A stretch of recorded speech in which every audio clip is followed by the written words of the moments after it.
জানি জানি, সব জানি আমি। তোমরা দুজন এক ঘরে থাকো না।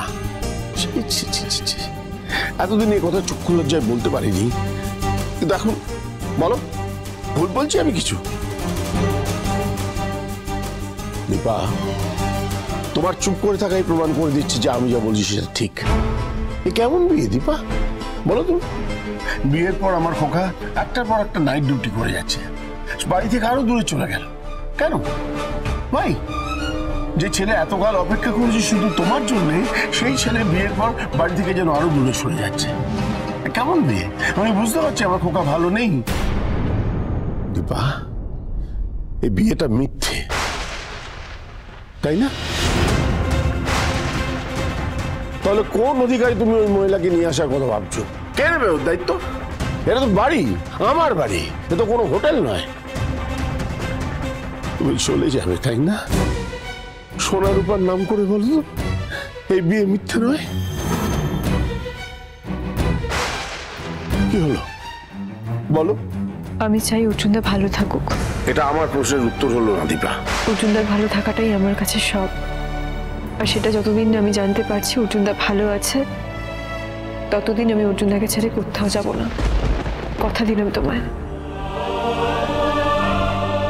আমি আর আমার মেয়েরা থাকতে অর্জুনদার কোনো অবহেলা অযত্ন হবে না।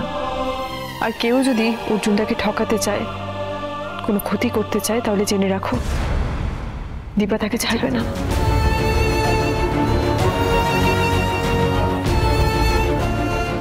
তোমাকে আমি বিশ্বাস করি দীপা, আমি চাইবো এমনটাই যেন হয়। I trust you.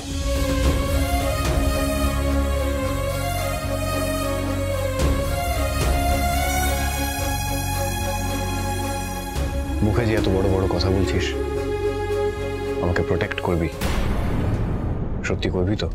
আমাকে ছেড়ে যাবি না তো Dipa?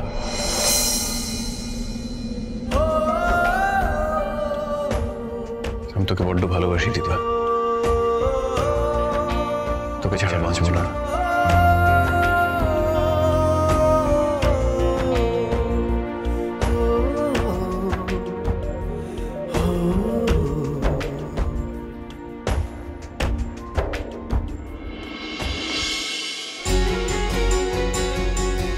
Thank you so much Dipa, thank you so much.